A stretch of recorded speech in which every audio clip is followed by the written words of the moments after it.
What's up, everybody? Forged by Fire, episode 15. I got my boy Adam Sosnick here. We got a good show for you today. For those of you guys that are just joining us, what is Forged by Fire? Forged by Fire is a little bit different than a traditional business, entrepreneurial, or success conversation.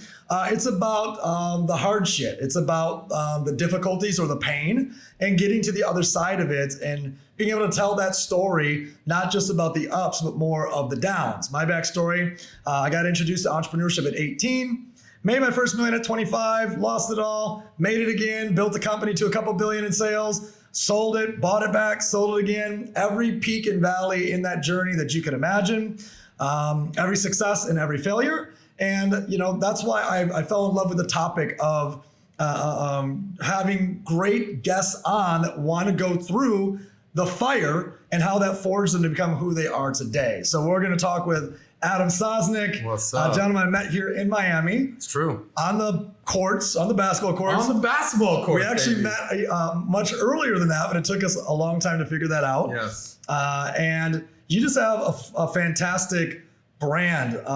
You're just a voice of Miami. You're connected to everybody in Miami. You have a great entrepreneurial path through financial literacy, which is different, I would say, than the norm of Miami, which is it's about making money in Miami, like make it rain, making money, and spending it. Yeah. Where you're like, no, let's keep it, make some more, keep it, make some more, keep it, and figure out how to turn that into a lot more money. Yes. It's such a non-traditional Miami play, but it is actually a traditional wealth play. Of course. Tell us your story real quick, and then we're gonna dive into the fire. Yeah. Thank you for having me, brother. We met on the basketball court, and by trade, I guess, what's my expertise? I'm a professional networker. Okay. It took me a while to really realize that, because if we had this conversation maybe a year ago or 2 years ago, I would have said, yeah, I'm in finance and I talk about financial literacy. But then if I go deeper into my story, every success that I've had is just because I have excellent networking skills, because I like to listen more than I talk. I like to ask questions. I like to forge relationships. And you're very good at it. Thank you, brother. But yeah, born and raised in Miami. I was always a good athlete. I was always popular. I was always funny. And I was always, even early on in my career, the jack of all trades. You know how they say that jack of all trades, master of none. Yeah. I was always very good at whatever I did. I was never great at any one thing. And to all the young people, or even anybody out listening out there, if you really want to make your money, you have to specialize in one thing. You have to have a skill set. Fantastic. A lot of people are basically pitching, you got to have multiple streams of income. How are you going to make all these sources of income? It's like, have one main source of income before you start branching out. So I parlayed all my jack of all trades skills, which was nightlife, stand-up comedy. I was trying to be a sports agent. I was good in sports. I was a party promoter, a hotel guy, and I gave it all up. And I gave up all the perks that comes with all that and became a cold caller for a startup financial company in Boca, about an hour north of here. Left Miami. How old were you when you started that? I was 26, about to be 27. Okay. So from 21 after college to 26, it was fun. 5 years of like, money, who gives a shit about money? Yeah. I want to get paid in drink tickets and laughs and chicks and bottles and fun and whatever. Miami. Which most 44-year-olds are doing. Exactly. When you make your money, that's kind of where you revisit that. Now that I've made money, I'm like, dude, I'm good. I just get like a good night's sleep at this point. Yeah. So yeah, I paid my dues. I started off as a cold caller. The first time that I ever made, when I started my career in financial sales, the most amount of money that I ever made in my life in a year was $20,000. Okay, appointment setting, qualifying. Yeah. I mean, this was prior to even financial sales. Oh, prior to. And then my first year in sales, I made $5,000. But the guy who started the fund was like, "Listen, we're gonna do something big. Bear with it, grit it out." That year, not that $5 week. grand, not that month. In a year, bro. So people were like, "How the hell did you?" I lived on friends' couches. I was like living in like a back closet of a buddy of a room, like just grinding. But because I knew that there was something bigger. Yeah. And then I went on to make my first 6 figures I ever made, and that turned into 250, that turned into $500,000, and that turned into like major income. But I've always have the mindset of like, hey bro, like this could all be gone. We could be back in the closet. We're back in the closet soon. So that's, like when you told your story, when you're like, I made my first money in 25, I lost it, I started again. The song that came to mind for whatever reason was like the chicken dance. It was like, I put the left foot in, I put the right foot out, I shake it all about, I lose it. So it's not easy being an entrepreneur, but like, that's the hustle. I think it's probably because one of my first mentors just like, hey, just sell more. And I was like, all right, well, just spend it all and just sell more, right? And it's probably a really terrible philosophy. Horrible philosophy. Terrible philosophy. That's because it comes down to everything with money. I had to learn this after getting into the financial field. I related to sports. I was a basketball player and a football player in college. You were a baseball player, so you can appreciate this. With money, sports analogy, there's offense, how much money you're making, but also defense, how much you're limiting your expenses, how much you stop spending. Yeah. So every year, it's not the team that has the best offense that wins. It's usually the team that has a very solid defense, and the offense can kind of do there's a balance. The Bad Boys, Detroit, our first favorite team, exactly.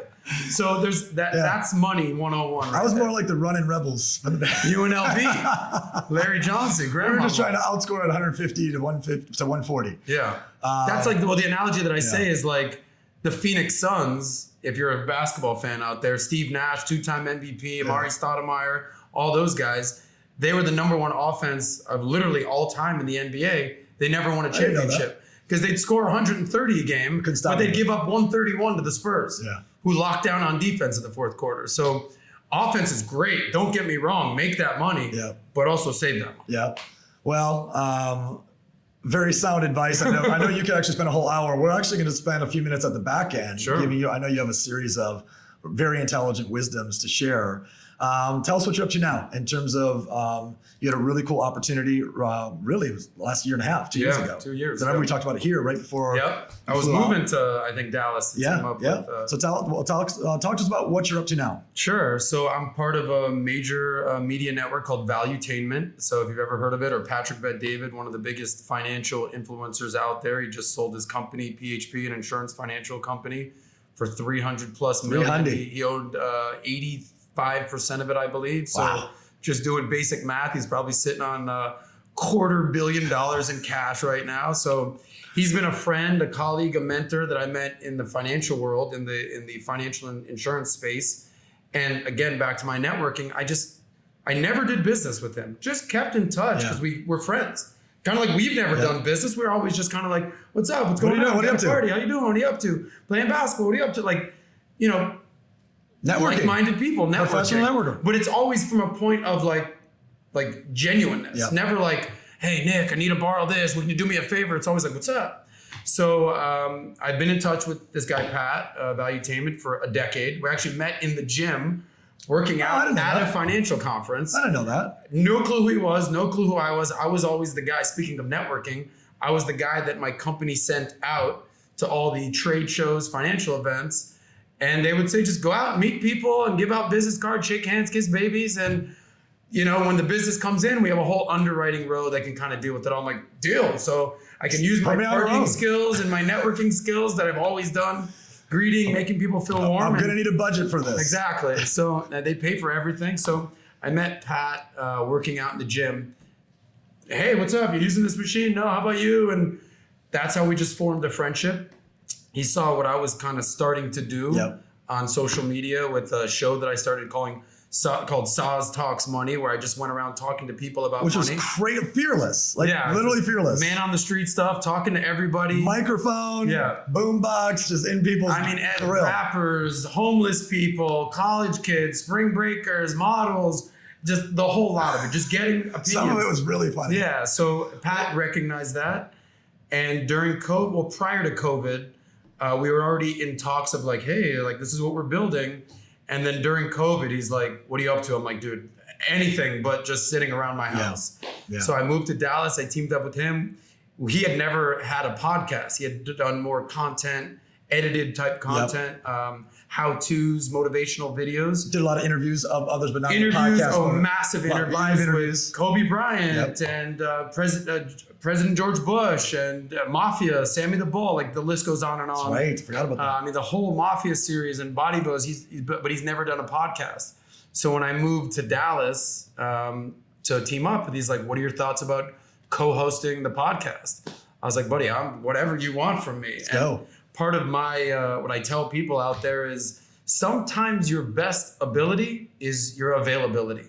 I just made myself wholeheartedly available to someone I wanted to team up with and learn from and be a mentor to or from.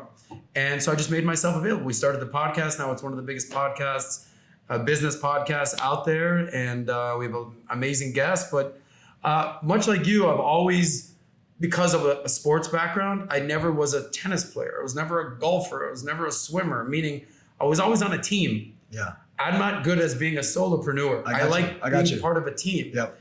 And I'm totally okay with being the number 2 on this team, especially when the number 1 is the number 1's Kobe Bryant. Exactly. Yeah. I'll be Derek Fisher in the corner. I'll be Steve Kerr hitting shots. If MJ, Kobe, recognize greatness. So I'm just happy to be a part of the team. And we've got our shows on Valuetainment and got my own show there, and we're just. I love your show. Thank you, brother. You were on it recently. I was on it. Dropping knowledge. Yeah, I was dropping knowledge. I was worried going in there. I was like, "Where's this going? Where's it?" No, I wasn't setting you up for anything. No. Well, you actually hit on something twice, which is worth going back to.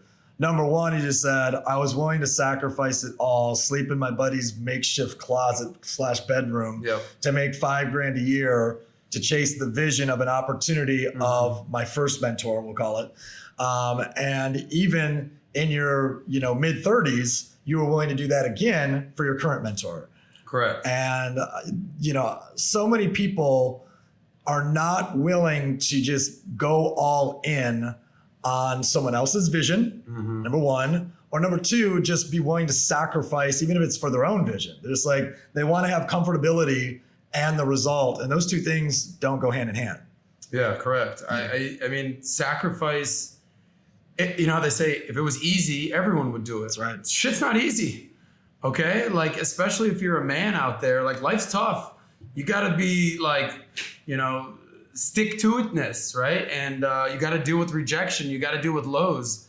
And yeah, anyone can just go get an easy 9-to-5 job, but then you're sort of like a slave to whoever's paying you and you're expendable. And I learned this when I started at my company in 06, made $5,000.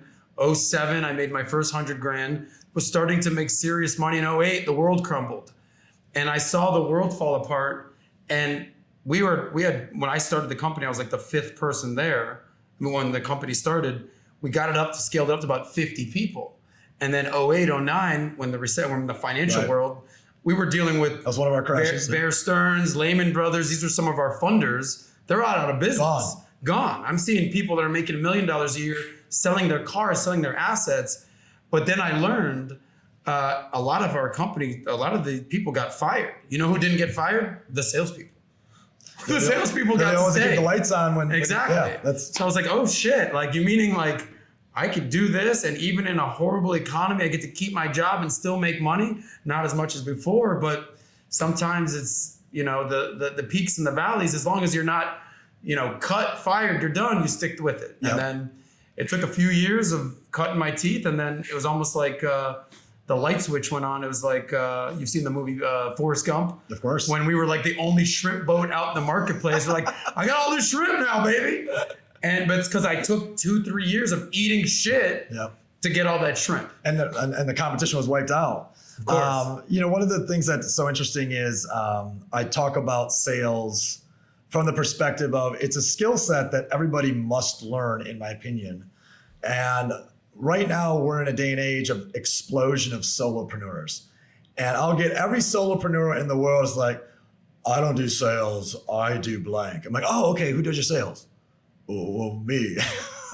You're the graphic designer who's also the head of sales. Yes. Right? You're selling your service. Everyone's selling if you're a solopreneur, you are the head of sales. Yes. And there's always a place for someone who can sell because of the fact they always can generate revenue. Right? And somebody with a skill that's not revenue generating is always expendable. So correct. Now your story that we talked a little earlier, your story is different than where I've gone on the other literally 14 episodes. And the other 14 episodes, we went to a certain point in time.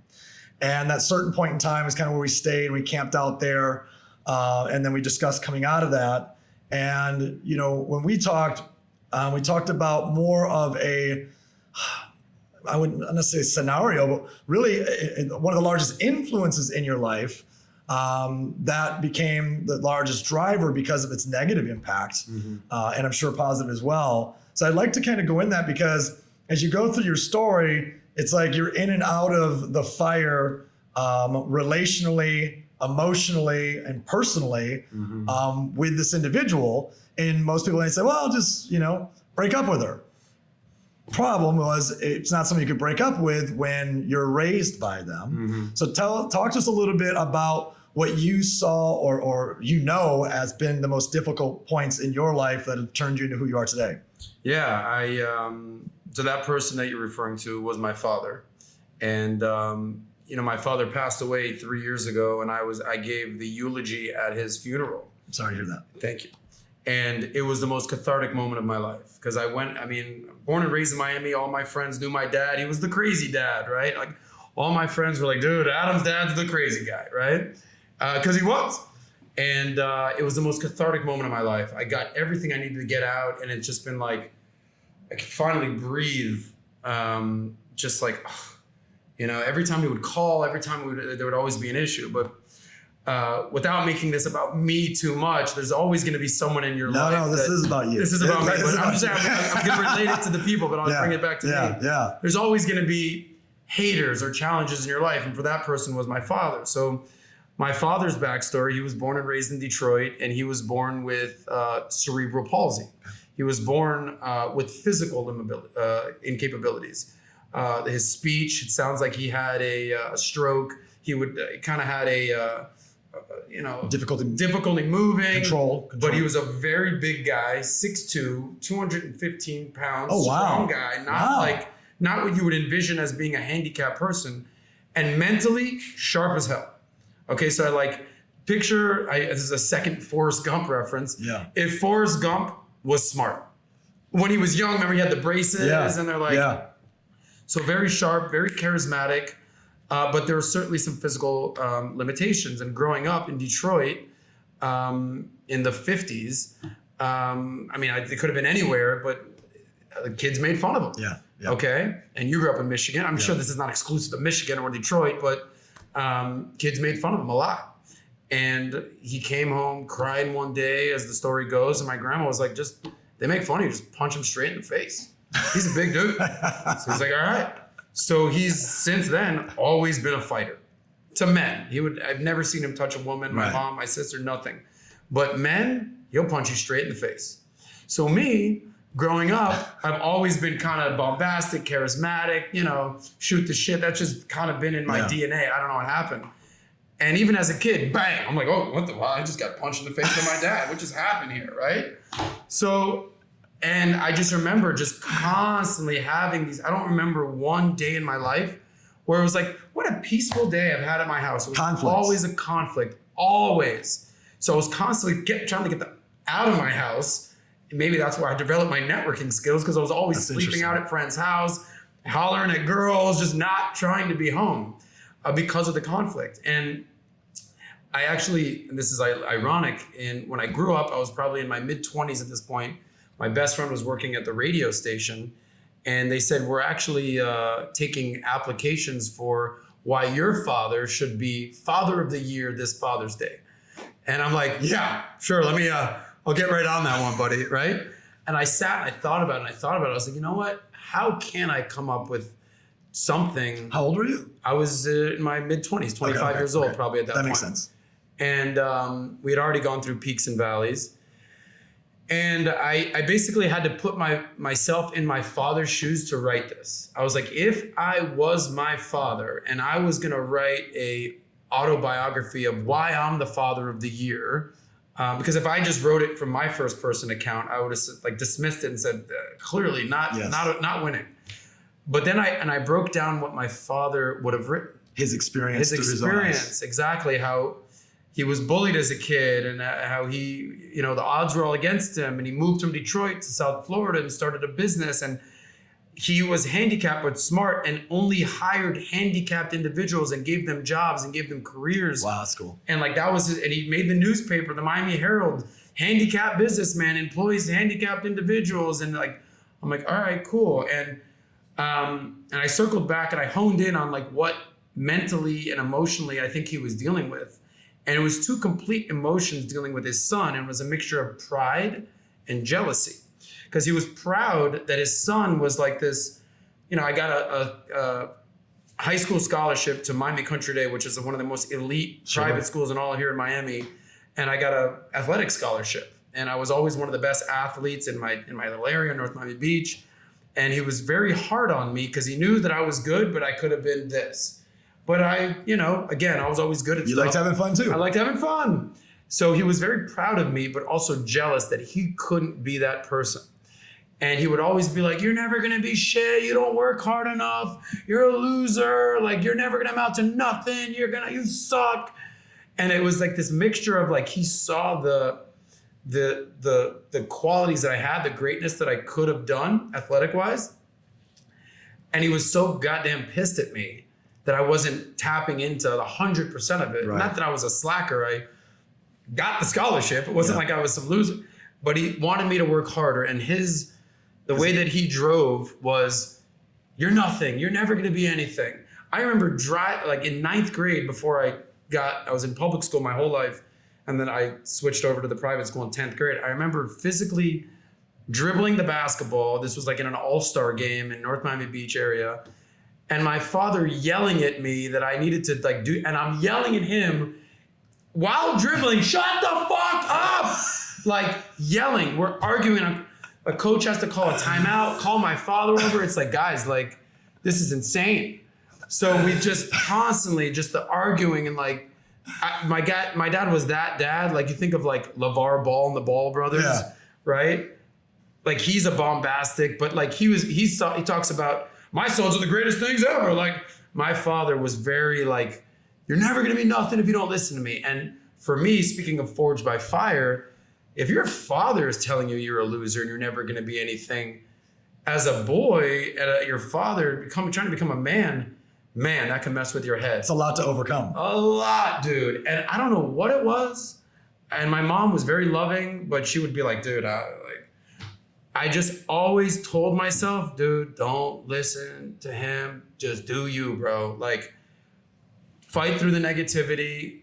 Like, it was almost foreshadowing what, the rest of life was going to kind of give you. And I always was just and just deal with it. And then I used that, whether I was doing stand-up comedy, whether I was, getting booed on stage before, because I did stand-up comedy. I actually won South Florida's Funniest, won a big contest. I want to see this. Yeah, exactly.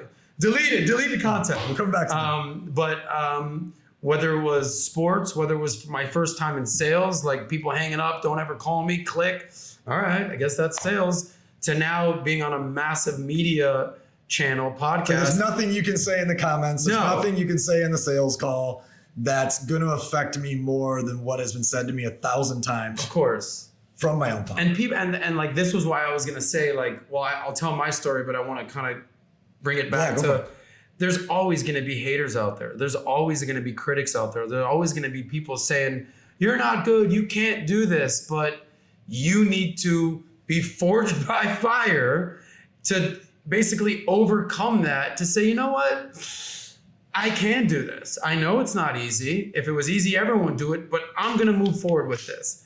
I'm going to continue to pursue what I want to do.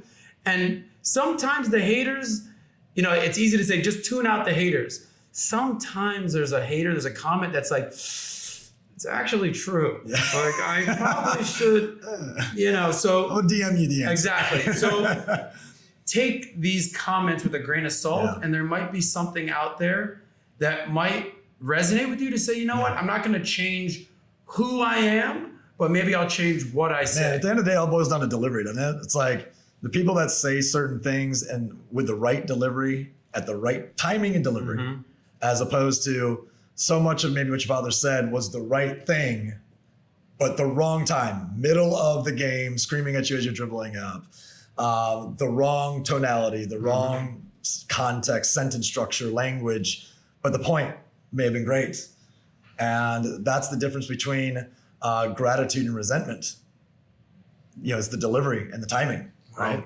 And I've got so many people that I've had poor delivery and poor timing in my growth curve of leadership, specifically in my 20s, that those people, I'm sure they forgave me, but they'll never follow me again.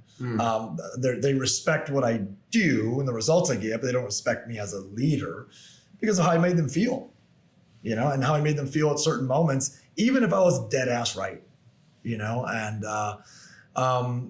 well, let me speak to that for a second. I've had to, this Patrick Bet-David helped me with this a lot, being logical and rational versus being emotional.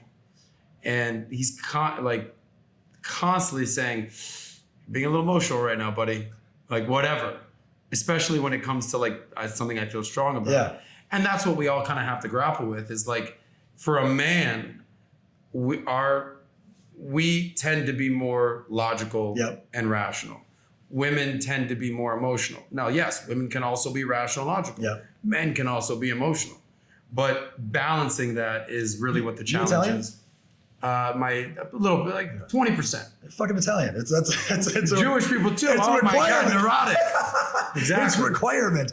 I could go down a rabbit hole on logic versus emotion and different beliefs on that as well.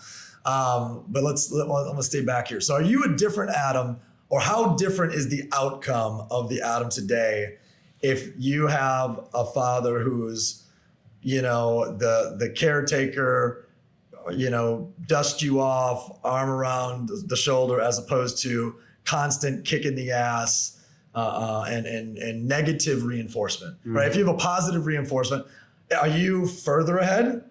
Are you exactly where you are today? Or are you not even to where you're at today because of the muscle that was built?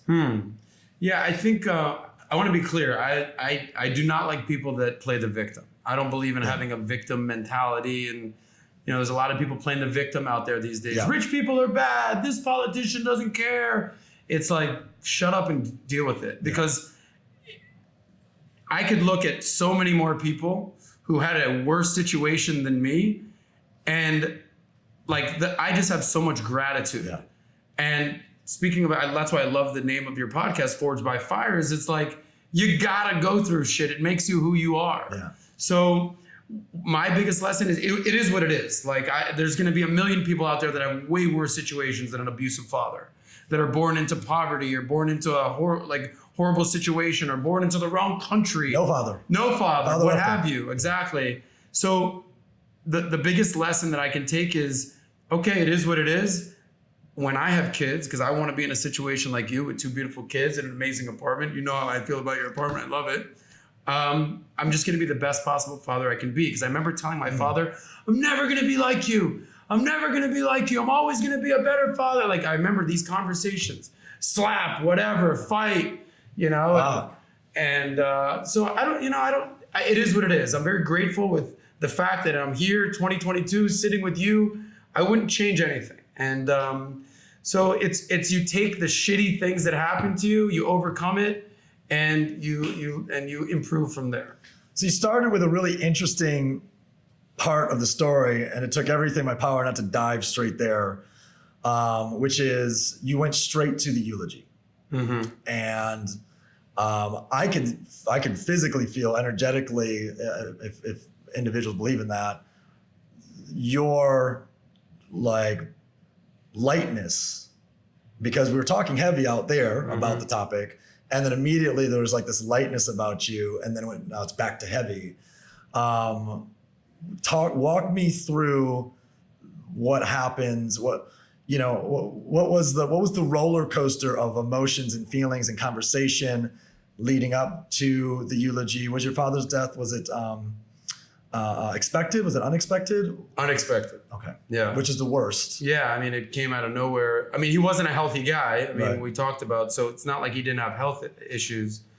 But you brought up the word roller coaster. I've had there was years of my life I didn't talk to my dad. I'll tell you a story here. I was in 2004. So before I got into finance, before I was doing stand-up comedy, I was doing sports. I was just kind of jack of all trades. I moved to Denver, Colorado, because my best friend, Adrian, became the youngest correspondent for CNN. That's and cool. He got moved out to Denver. He was a correspondent here, a reporter here at ABC Miami, Channel 10. 25 years old. He's out of college. That was his job. Okay, like shit. 22, 23. He was great at it. Was recruited by CNN. And why did he move to Denver of all places? To cover the Kobe Bryant story. Oh, come remember on. the Kobe Bryant, like the rape scandal in wherever, Boulder, whatever the hell it was in Colorado. And he moved out there. And he's like, dude, Saz, what do you think about moving out to Denver? I'm like, what the hell? I love it. I'm like, yeah, what's up? So I had just, I had no career path. I knew I would do something in sales. I didn't know what it was going to be. I knew that I couldn't just lollygag for years and years on end, but 24 years old, opportunity, bachelor pad, Denver, let's do it. And I was doing 3 things every single day. Smoking weed, getting high. Denver's a good spot Denver, writing, because I was doing stand-up comedy. And in the afternoons, I was playing a lot of basketball. Okay. And I was always a good athlete. I played college football. I kind of played a little bit with the basketball team, but I was more of a football player. I had better stats there. But I would play basketball every day with like very elite competition at this Denver gym. And one day they go, yo, you going tomorrow to try out for the Nuggets? The Denver Nuggets? I'm like, no, what? They're like, yeah, bro, open tryouts, like right down the street. What's up? Like, I'm like, yeah, good luck with that, guys. Like, best of luck to you. And they're like, yeah, well, we're all going and, it's open tryouts. Like, who knows? This is cool. So I'm like, yeah, I'm actually flying to Las Vegas tomorrow afternoon in the late afternoon flight to see my father for the first time in 2 years. We stopped speaking. We had a whole altercation where we got in a fight. Cops were called. I'm like, dude, I'm done with you. In your early 20s. This was senior year of college, junior year of college, 21 years old. Wow. So we didn't talk for a few years. So maybe I have a year or 2 off there. I don't know. But that's all right. I mean, I literally spent a weekend in jail for domestic abuse because at this point I was fighting back against my father. My father calls the cops. It's a whole charade. I end up in jail. I'm like, the irony here that you've been abusing me my whole life. Now he's never gone to jail. Now I'm in jail for so I'm just that's like, intense. Dude, I'm like, I can't even deal with this person in my life anymore. It's just negative town. College, I just got him out of my life. At this point, fast forward, it's a couple years later,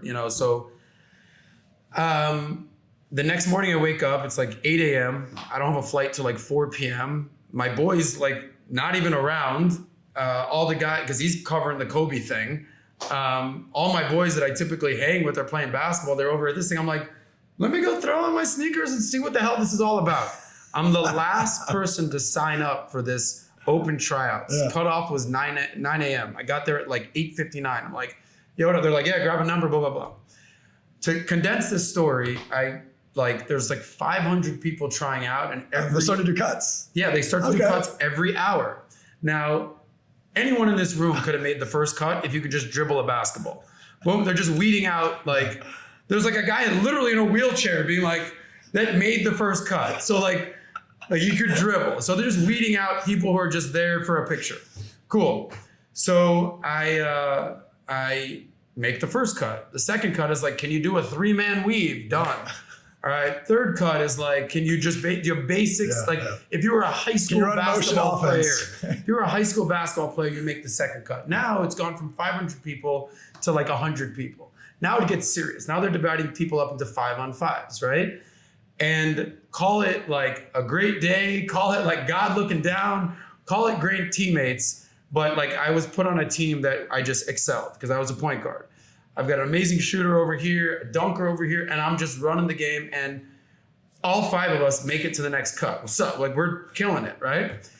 And a couple hours later, they put the post, the name and the final 20 people, I'm on the goddamn list. I'm so I call my boy, Adrian, the reporter. I'm like, dude, you're not going to believe this. I went to the Denver Nuggets NBA Summer League tryout I'm in the final 20. They're dividing the teams up into final 4 teams. Not gonna make the flight. I'm like, can you get here immediately? Because I don't know what's gonna happen, but I gotta get to this flight. This has been 3 years in the making with my father. Pre-Uber, bro. 04. And I don't know if this name rings a bell, but the GM of the Nuggets at the time was Kiki Vandeweghe. Of course, yeah. He's played for the Hall Knicks. of Famer. Yeah. Hall of Famer. And, you know, long story short, I make the final cut. Guys, the last game is in an hour. Take your time, whatever. My boy gets there. I'm like, bro, he's like, what is happening right now? I'm like, I don't know. How many are in the final cut? There's 20 people. 20, sorry. Exactly. And they're going to divide it. Actually, I think it was 16. Right. Teams So of 8. 8 on 8, 5 on 5. And like and there was going to be a whole big game. Long story short, I go up to Kiki Vandeweghe. I go, hey, look, I randomly showed up here today. Okay, I don't expect to make the NBA. That's like be amazing, but I have to leave. I got to go meet my father. He's like, dude, I'm running an NBA. I don't need your whole saga. I'm like, bottom line is, can I have your business card? Because I would love to get in touch with you about a job when I get back. He's like, sure, great, amazing, cool. So there I am with you my. just walk out. I'm like, I'm out. Like, I'm leaving. So like the final 20 went down to 19, whatever. And I'm with my boy. He's there. He's like, dude, what's up, Nuggets? I'm like, we're driving to the airport. Wow. And I meet my dad for the first time in a few years. I see him. We go to Vegas. My luck doesn't continue. I think I lost like $500 playing blackjack, but I got my relationship back with my father. Okay. So then we kind of became buddies. I was like, I don't need a father. I don't need a headache. Yeah. Just let's be cool. So we do things like Vegas and what have you. And then the story arc kind of is going good for a while. And then in my early to mid 30s, I basically end up supporting my father. Okay. And I end up making money, and like he's living in a trailer park here in South Florida, and he becomes basically a dependent. And that now there's this situation where full role reversal. And now I was briefly married, engaged for a second. The girl that I brought to the Visalis event, I told you about that. And I'm like, listen, man, I'll help you out, but like I got a life that I got to figure out. And he's like, you're ungrateful son. I've done everything for you. I'm like, you've done nothing for me but fucking beatdowns. Like, so we've had this very contentious relationship that started again. And to make this entire long story short, at the time of his death, we weren't even speaking. And he was leaving me messages. And I'd never blocked my father. I was always, maybe I would not pick up. Yeah. I would just not answer voicemail. I was like, dude, the messages were insane. I'm going to fucking tell everybody that you're the worst son. I'm going to tell everybody that you're a fraud and that you're doing illegal. I've done nothing illegal, like nothing wrong. But like now he's like trying to guilt me and shame me to give him more money, even though I'm already giving him money. And I'm like, I got to block this guy. And there was the late summer, right around this time of 2019. And I'm Jewish. This is recently. This is 3 years ago. Yeah. And in September, October, that's the high holidays, holy days in Judaism. It's Rosh Hashanah, Yom Kippur. Yeah. And my father is basically leaving me messages like, on the Jewish holidays, I can't even get in touch with my son, you piece of shit, blah, blah, blah. And he died October 10th. I weren't even speaking. My mom called me and she's like, you sitting down? I'm like, what's up? She's like, your father passed away last night. I was like, oh, damn. So they're obviously separated. They've been separated, right. Exactly. They've been separated since literally the day my sister graduated high school. Like that, like they were waiting for so crying. I'm like, holy crap, like the guy who's been this influence on my life for good or for bad, like just he's dead. Like and it took me a couple of days to process it. I pay for the funeral, my sister and I, so he didn't have any money. He didn't reserve a plot or anything. Whatever it cost, whatever a funeral cost and all that. And I was just basically, in the Jewish religion, like you have to bury the dead like immediately, like within 24, 48 hours. There's no like week long. So boom, we're on it. And I was very fucked up, and I didn't know what I was going to say, what I was going to do, what I was going to talk about. I have all this resentment, but it's my father. I'm not going to get up on stage and talk shit about my dead father. So being a former stand-up comedian, I said, listen, let me really kind of give the full scope of everything, the life of my father. Everyone in the audience was crying, laughing, hugging. It was the most like, this is my moment to get everything I've ever dealt with this man for, at that point, 39 years. Just get it out and never have to like feel resentment or guilt or shame or just sadness. And I just left it all on the table, like left it all on the court, so to speak. And it was the most cathartic, amazing moment of my life. And it's just, and I mean, God bless my father, but I've been like mentally and emotionally free since that moment. So yeah, that's, you asked the... Well, what's interesting is when we're outside the room talking about your story, I wasn't sure where the moment was, right? Mm-hmm. And you're like, I know who the person is. Yeah. I know where the fire is. Yeah. And the fire keeps following me. But I mean, that's the moment, man. Like that's the moment where you are truly forged, maybe not from, you bankrupted or you lost this. I mean, but that's the moment where you're able to, I'm going to guess, forgive mm-hmm. and move on and feel that lightness. And, I can't imagine what that feels like. And one of the things that always, there's few people in the world of speaking, et cetera, that I have a great admiration for. And I've always been a fan of Tony Robbins. And one of the ones that always links to me is your antagonists are your angels. And he'll put you through this process where you go deep on everyone who you believe is an antagonist, like the worst antagonist that you've ever had in your life, the one that you want to blame for this and blame for that and blame for this, and or you hold resentment for, because people that are a little bit more growth don't blame, but they resent. You resent for this thing, and it walks you through this process to put you in their shoes. Like you literally did it when you were explaining it. Go through their shoes, go through their perspective. What were they going through? Yeah. How did they handle it? And can you look through their eyes? Can you look through their pain? And you go through this whole process and he makes you come to the conclusion that your antagonists are indeed your angels. Where you're at today, who you are today, and why you are today is because of those antagonists. And, what if you chose to be grateful for that antagonist as opposed to resent or blame that mm-hmm. antagonist? And you literally just spent 30 minutes walking everyone through what that looks and sounds like. So thank you. You're welcome. Thank you for letting me speak. I very rarely talk about that. Like, I don't know if we'll ever have something with a similar story like this. And I didn't anticipate where it was going. But thank you for going deep and sharing. Yeah, I appreciate you. Of course. But I think the message that I'm trying to convey is that like, this thing called life ain't easy, bro. I kind of was making fun of like the chicken dance, but look at your story, Nick. Like the ups, the downs, the left, the rights, the money, the relationships. Like this ain't easy. But every morning I wake up and I give gratitude. I say what I'm thankful for. And I'm not a like holistic, spiritual, religious person. I'm just thankful for life. And I'm thankful I get to wake up and have a body and have a voice and I can talk to friends and love family. And like, there's so much gratitude just to have. If Pat always says, if you can walk, talk, speak, hear, feel, do it, like, just be thankful.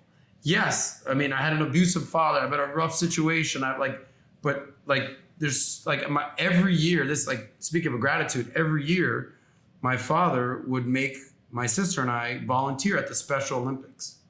Okay? Now, if you've ever been to the Special Olympics, it's like the saddest, most joyful day you'll ever have in your life. You ever been? I haven't. Oh, dude. Go.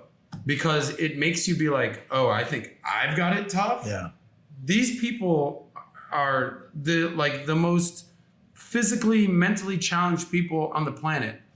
And they're smiling because they get to run a race. And whether they come in first place or fifth place, they're like, I did a race.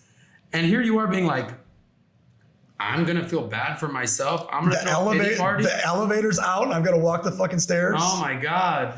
My Uber's late. I got to walk 6 blocks. So like any time that I'm like, oh, I lost a business deal. Oh, I broke up with a girl. Oh, this. It's like, brother, like, every year of my life, I saw the Special Olympics. To this day, what's crazy is now it was like my father's age type people that used to run it. Now all my best friends are in their late 30s, early 40s are the ones running the Special Olympics here in Miami.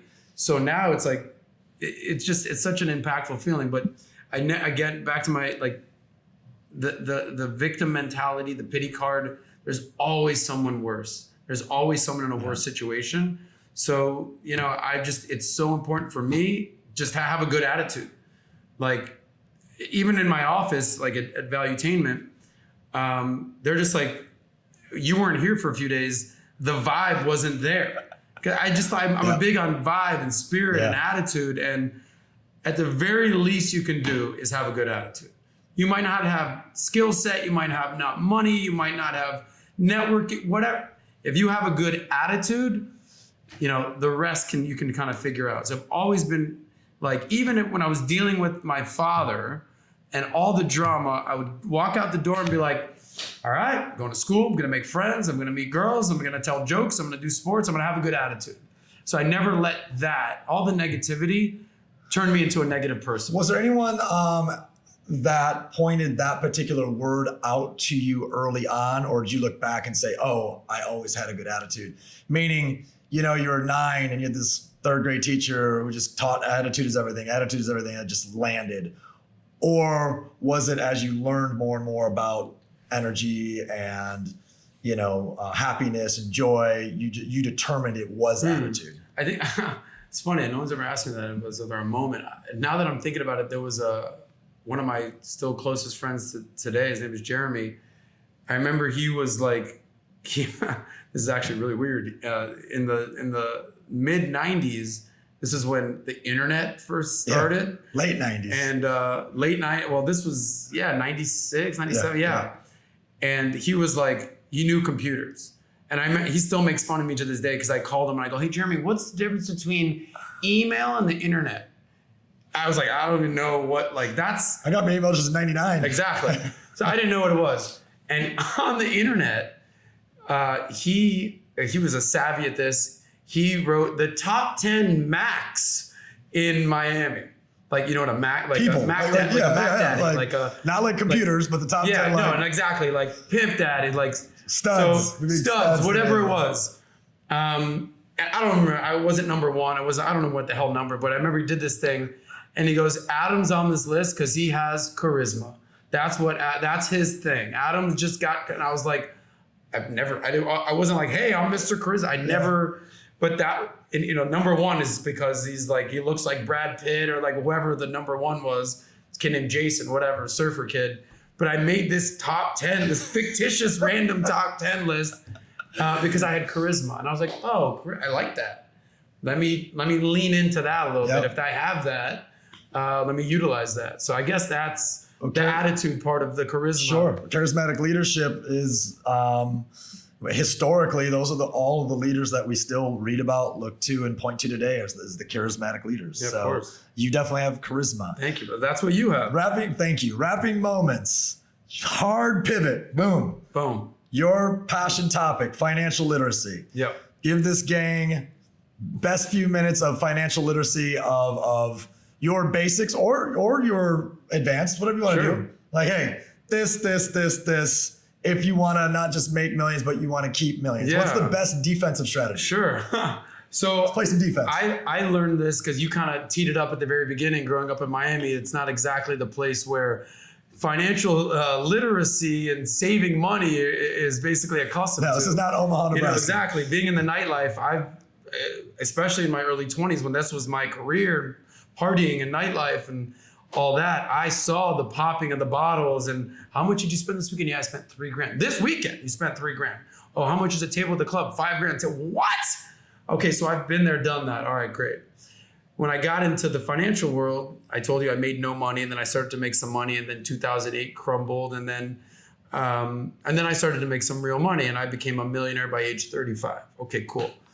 At 35, I found myself what I call chilling, right? So chilling is basically when you own your time. Yeah. Nobody tells you, oh, you have to be at work, you have to be here. You can kind of come and go as you please. I mean, obviously everyone's got accountable to something.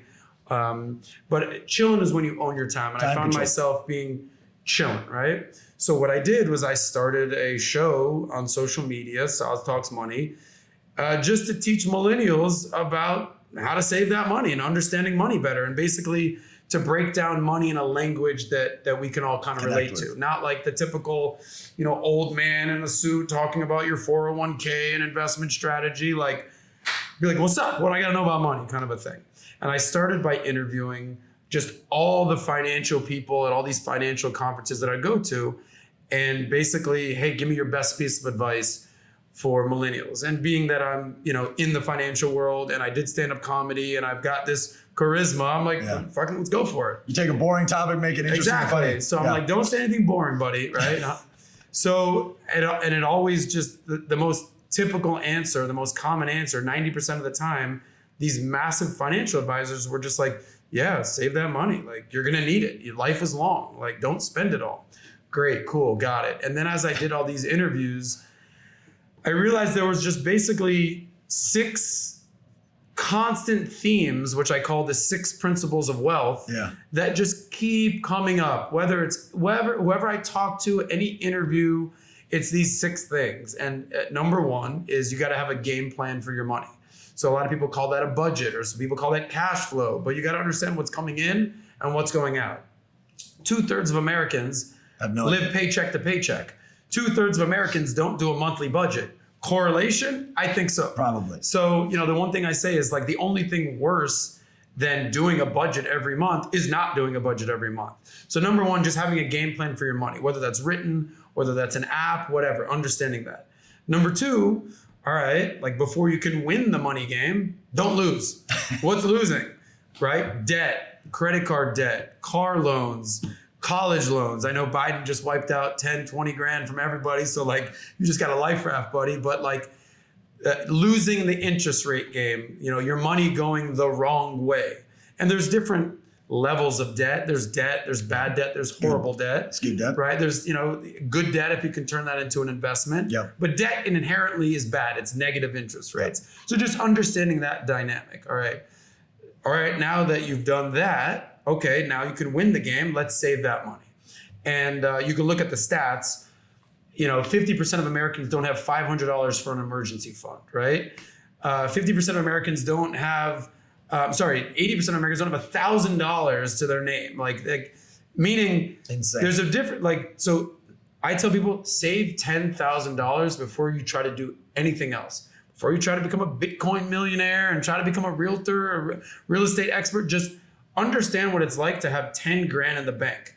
Now, some people will be like, 10 grand, like, fucking, I've got 100 grand, I got $1 million. What are you talking about? Some people are going to be like, dude, I've got like $500. So, I think 15% of America makes 100 grand or more. Okay. So 88.5 out of 10 people are not making 100 grand. So the majority of people don't have this kind of money. Get to a point where, like, you have a cushion or an emergency fund or a rainy day fund. Get to that. That resonated to me when I read a book called The Boglehead's Guide to Investing by Jack Bogle, who's the creator of Vanguard, which is one of the biggest investment funds, index funds in the world. And this is principle number 4 is invest that money and have your money grow over time. Investing basically comes down to 2 principles, basically time and compound interest, not timing the market, but time in the market. So I get to read this book. Not timing, but time in. Time in the market. That's why I say I'm not a day trader, I'm a decade trader. I like my money to grow over time. So everyone who's lost a bunch of money in crypto kind of gets it now. But 2 years ago, they didn't want to hear, 6 months ago, they didn't want to hear about saving. It's like, so I read this book by Jack Bogle, and it's essentially, I'll paraphrase, he's like, you guys ready to invest? In the book, I'm like, yeah, let's do it. And like the next sentence is like, I can't hear you. You ready to invest? I'm like, fuck yeah, I bought an investing book. Like, what's up? Like, raise your hand if you're ready to invest. I'm like, I'm all in. He goes, yeah, before you can invest, you got to do these 3 things. And they're essentially the 3 things I just laid out. Like, have a plan for your money. Like, get the hell out of high interest debt and actually have a decent amount of money saved up before you start investing. Then you can invest. Because saving is short term. That's your bills. Investing is long term. So I'm an advocate of just like a decent foundation, having a retirement plan, having a 401k, having a Roth IRA, having index funds, like traditional stuff that has built wealth for generations. If you're in real estate, God bless you. I don't own any property. I like to kind of keep it flexible, but I own REITs, which are real estate investment trusts. So I'm not going to dismiss real estate as a vehicle for success and appreciation. I just don't want to fix plumbing. That's just not my thing. So, all right, so invest. So those are the 4 things that you need to understand when it comes to actual money, right? Have a game plan, don't lose, start to win, have your money grow. After that, there's only 6. There's only 6 things. I got 2 more. 2 more. Number 5 is you got to protect your money, right? Like in the old days, in the medieval times, what was around the castle? A moat. Okay? Like they're like, holy shit. Guards, a moat. Everything's in the castle. Yeah. Let's put up a drawbridge and a moat and some guards. God forbid a ravaging horde wants to come in and kill us all. Let's have protection, aka these days that's known as insurance. So what are the types of insurance that you should definitely have? Health insurance, life insurance, God forbid if you've got a family, kids, something happens, and disability insurance. What happens if you can't work? So many people have car insurance or like cell phone insurance. These are all replaceable items. I just heard about pet insurance. Yeah, pet insurance, but like you can't replace your own health. You can't, like what happens if you can't work? So I say protect your health, health as well. So understanding that. And that leads me back to principle number 6, which is chilling. Chilling is the modern day retirement. Like Nick became chilling in his mid-20s. Okay, you could have retired, or you could be retired right now, right? But retirement is a thing that is typically you're 65, you're on a rocking chair. But like anyone who's wealthy, when I ask them what they do with their free time, they don't sit around and do nothing. So everyone I say, if you were chilling, you had millions in the bank, you're good. What would you do with your free time? Everyone has the same 3 answers. Everyone. A special 4th will say a 4th answer. Special people, everyone wants to travel. Who the hell doesn't want to travel and see the world? Respect. Everyone wants to pursue a passion, whether that's podcasting, whether that's playing the piano, whether that's stand-up comedy, whether that's photography, like something you would do for free. You're passionate about it.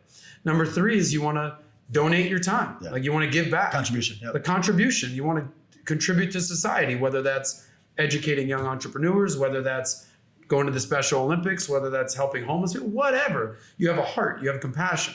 And then the last piece is leaving a legacy, whether that's a family, whether that's a charitable foundation that you have, whether that's, building some sort of amazing company that'll be there forever, whatever, it's leaving a legacy. And to kind of sum this up is that I tell people, you don't need to enroll in an MBA. You don't need to take 50 different business classes, read 100 different books.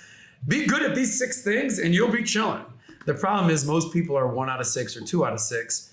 And my goal in my financial literacy component of what I do is just to get people, if you're 2 out of 6, let's get you to 3 out of 6, buddy. If you're 4 out of 6, let's get you to 5 out of 6. And if you're that special few that is 5 out of 6, let's figure out what your chilling is. And that's where I help people. My man, tell everyone where they can find you. So we're gonna throw it up there. Yeah, we'll of course. Anything you put in valuetainment into YouTube, TikTok, Instagram, anything social media. My company's Valuetainment. It's my little pin right here, lion logo. We're out there. We're one of the biggest. We've got millions and millions of subscribers across all our platforms. So subscribe to Valuetainment. And if you want to follow me and everything that I talk about, you can follow me on all socials at SOS Talks Money, SOS Talks Money. I talk life, I talk dating, I talk relationships, but I also talk money, especially with Nick. So SOS Talks Money and at Valuetainment. He's a great host on all of his shows that he does. Very funny and also tons of wisdom, lots of education, always something to learn, challenges people. So tune into everything that he does. Can I give you a quick shout out? Let's go. I said, what's your chilling? What's your legacy? What's your claim to fame, success? I'll never forget this. And you said this at the end of the show, you go, fucking burning desire to just succeed, dude. You have that in you. So everything you do, I know is gonna.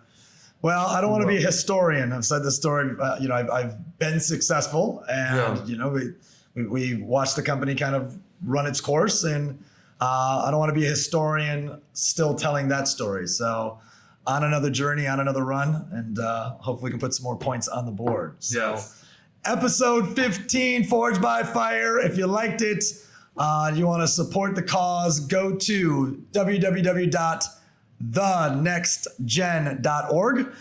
We got a foundation, teaches youth entrepreneurship. We got the Rook Sarnicola Center for Entrepreneurship in Muskegon Community College.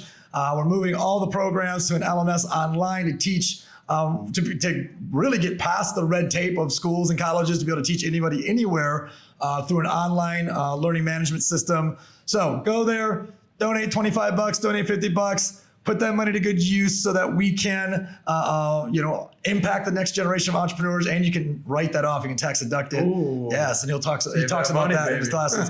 Thank you guys so much. Episode 15.